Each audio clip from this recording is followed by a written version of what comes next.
किसी गांव में एक साधु रहा करता था। वह जब भी नाचता था तभी बारिश होती थी। इसलिए गांव के लोगों को जब भी बारिश की जरूरत होती तब यह लोग उस साधु के पास जाते और उनसे अनुरोध करते कि वह नाचे। और जब वह नाचने लगते तो बारिश जरूर होती थी।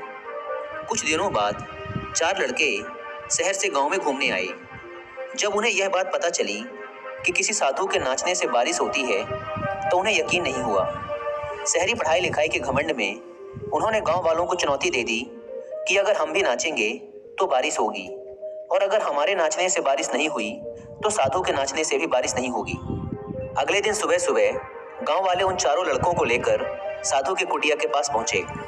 गांव वालों ने साधु को सारी बात बताई। फिर उन लड़कों ने नाचना शुरू किया। पहले लड़के ने नाचना शुरू किया। आधा घंटा बीत गया। फिर पहला लड़का थक कर बैठ गया, पर बादल नहीं दिखे।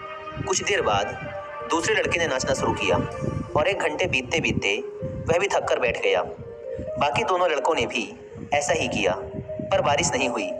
अब साधु की बारी थी। उसने नाचना शुरू किया। 1 घंटा बीत गया, पर बारिश नहीं हुई। साधु फिर भी नहीं रुका, वह नाचता ही रहा। नाचते नाचते 2 घंटे बीत गए, पर बारिश नहीं हुई। 4 घंटे बीत गए, पर बारिश नहीं हुई।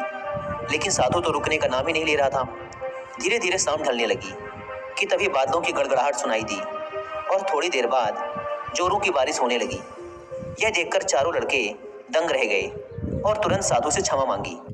फिर चारों लड़कों ने साधु से पूछा, बाबा, भला ऐसा क्यों कि हमारे नाचने से बारिश नहीं हुई और आपके नाचने से बारिश हो गई? साधु ने उत्तर दिया, जब मैं नाचता हूँ तो 2 बातों का ध्यान रखता हूँ। पहली बात तो मैं यह सोचता हूँ कि अगर मैं नाचूंगा तो बारिश को होना ही पड़ेगा, और दूसरी यह कि मैं तब तक नाचूंगा जब तक कि बारिश ना हो जाए। सफलता पाने वाले में भी यही गुण विद्यमान होता है।